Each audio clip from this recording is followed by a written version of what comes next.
Before Ireland had castles, saints, and written history, there were stories of an older race. They were not fully human, but they were not simple spirits either. They were warriors, healers, poets, kings, and masters of magic.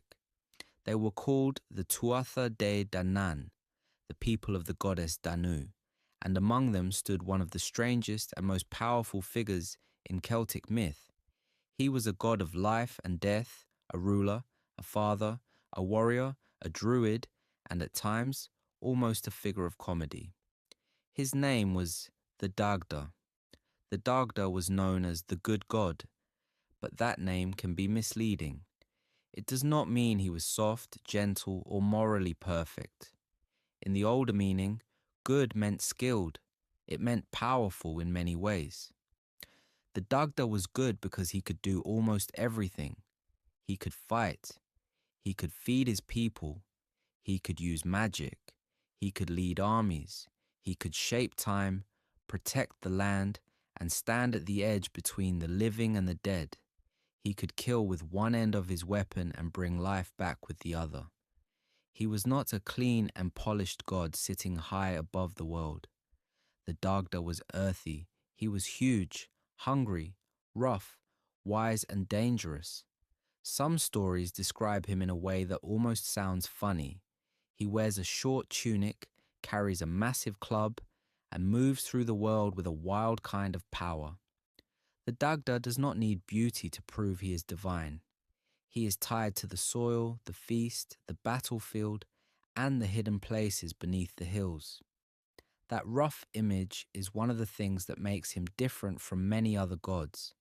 He is not shown as distant or untouchable. He feels closer to the people who told the stories. He eats, he desires, he makes deals, he gets mocked, he wins with strength, but he also wins with cleverness. In some tales, he is treated with deep respect. In others, he is made strange or even ridiculous. But behind the humor, there is always danger. The Dagda may look like a giant farmer, but he carries the power of a king, a druid, and an old god of the land. The Dagda belonged to the Tuatha de Danann, the divine tribe said to have ruled Ireland before the coming of mortal people. They were remembered as gods, but also as an ancient people with families, enemies, homes, and wars. The Dagda was one of their greatest leaders. He is sometimes called Eochaid Olather, which means something close to the Great Father. He is also connected with the name Ruad Rofessa, meaning a mighty one of great knowledge. Those names show how wide his role was. He was not just strong, he was wise, skilled, and central to the survival of his people. One of the Dagda's most famous treasures was his club. It was so large that some versions say it had to be dragged behind him on wheels. This was not an ordinary weapon. One end could kill many men in a single blow. The other end could bring the dead back to life. In this one object, the Dagda held one of the deepest ideas in ancient myth. Death and life are connected. The Dagda's club was not only a tool of war, it was a symbol of the cycle that rules all things. This is important because the Dagda was not only a fighter, he was a god who understood balance. The same hand that could destroy an enemy could restore life. The same power that could break a body could return breath to it. That makes him more than a warrior god. He is a guardian of the boundary between endings and beginnings. In a world where harvest died, winter came, and spring returned, that kind of power would have mattered deeply. He also owned a magic cauldron. This cauldron never ran empty, and no one left it unsatisfied. For people living close to the land, this was more than fantasy. Hunger was real. Failed crops, long winters, and hard seasons could decide whether families lived or died. A cauldron that always gave food was a dream of safety. It made the Dagda a god of plenty. He was the one who could fill the table and help the people survive winter. The cauldron also shows how leadership worked in old heroic stories. A good ruler did not only win battles. A good ruler fed the people. He gave feasts. He provided enough for warriors, poets, guests, and families. The Dagda's never-empty cauldron made him the perfect provider. It showed that his kingship was not empty title or distant glory. It was practical. It was food in the bowl, meat by the fire, and the promise that the tribe would not go hungry. The Dagda also had a magic harp. In one story, enemies known as the Fomorians stole it from him. The Fomorians were dark and dangerous beings, often linked with chaos, hardship, and the wild forces that stood against the Tuatha de Danann. After the harp was taken, the Dagda went into the enemy hall to reclaim it. When he called to it, the harp flew from the wall and came to him, striking down men as it crossed the room. Then the Dagda played 3 kinds of music. The first made the enemies cry, the second made them laugh, the third put them into a deep sleep. With music alone, he controlled their hearts, their minds, and their bodies. This was not just entertainment, it was power. In some traditions, his harp could even call the seasons. That makes him a god of time and rhythm, tied to summer, winter, planting, harvest, light, and darkness. One of the most important stories about the Dagda happens before the Second Battle of Mag Tuired. This was the great war between the Tuatha de Danann and the Fomorians. Before the battle, the Dagda met the Morrigan, the fearsome goddess of war, death, and fate. Their meeting happened at Samhain, the ancient festival linked with the end of the harvest and the start of the darker half of the year. This meeting was more than a strange love story. It was a joining of 2 great powers. The Dagda was life, strength, food, and magic. The Morrigan was war, prophecy, terror, and death. Before a battle that would decide the future of the gods, these forces came together. The story shows that war was not only about swords and armies. It was about signs, rituals, fate, and the hidden forces behind the world. Samhain makes the scene even more powerful. This was a time when the year turned dark, when the harvest was over, and when the border between worlds was believed to grow thin. Placing the Dagda and the Morrigan together at that moment gives the story a deeper meaning. It suggests that victory in battle required more than courage. It required the blessing, or at least the recognition, of the powers that ruled life, death, land, and fate. The Dagda also had a famous story with Boann, the goddess of the river Boyne. Boann was married to Elkmar, but the Dagda desired her. To be with her, he sent Elkmar away on what seemed like a short errand.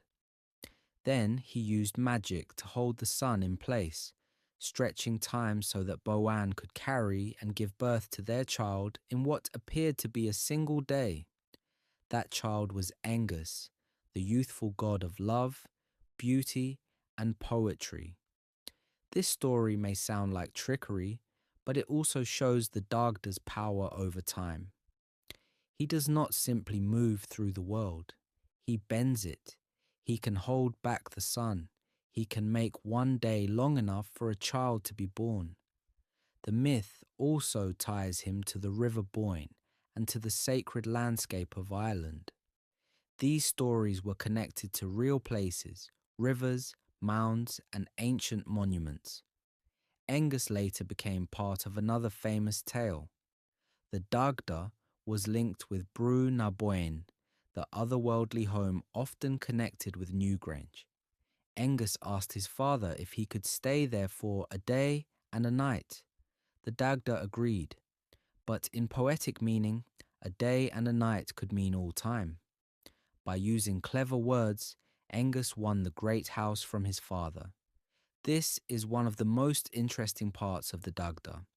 He is wise, but he can be fooled. He is mighty, but he can be embarrassed. He is a king, but he is not untouchable. Celtic myths often show the gods with human traits.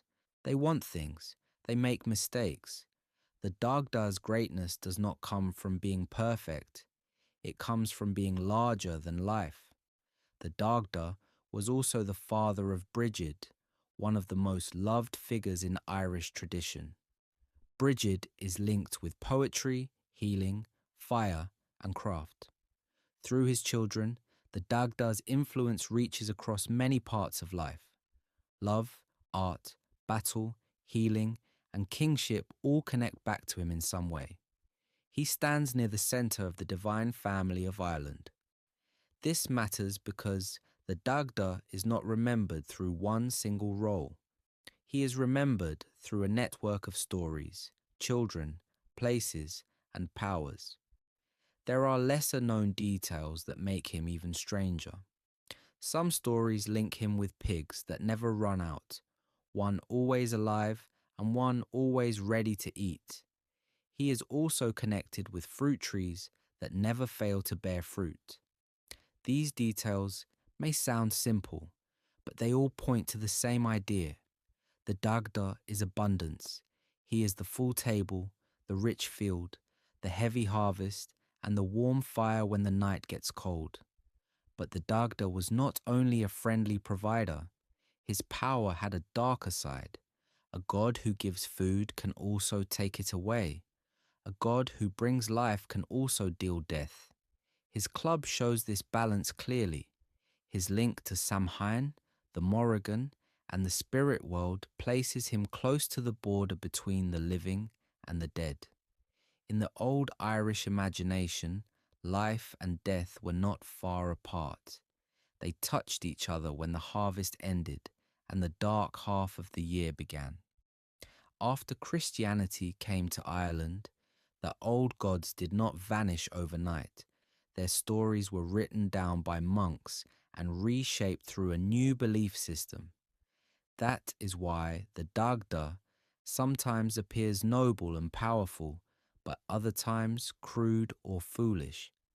The people writing the stories were preserving older material, but they were also viewing it through a Christian world. Even through that filter, the Dagda remains too strong to disappear. Today, the Dagda stands as one of the clearest images of an old Celtic god. He is not only a warrior, he is not only a father, he is not only a magician, he is all of these at once. He carries the never-empty cauldron, the harp that can command emotion and seasons, and the club that brings both death and life. He is rough, strange, powerful, and deeply tied to the land. The Dagda reminds us that ancient gods were not always distant or perfect. Sometimes they were messy, hungry, funny, dangerous, and wise. They carried the fears and hopes of the people who told their stories. In the Dagda, we see the need for food, the fear of death, the mystery of time, and the dream of a protector strong enough to stand between the tribe and the dark. And somewhere in the old imagination of Ireland, beneath green hills and ancient stone, the Dagda still waits with his cauldron full, his harp silent, and his great club resting beside him. A god of plenty, a god of power, a god who could end life with one side of his weapon and bring it back with the other.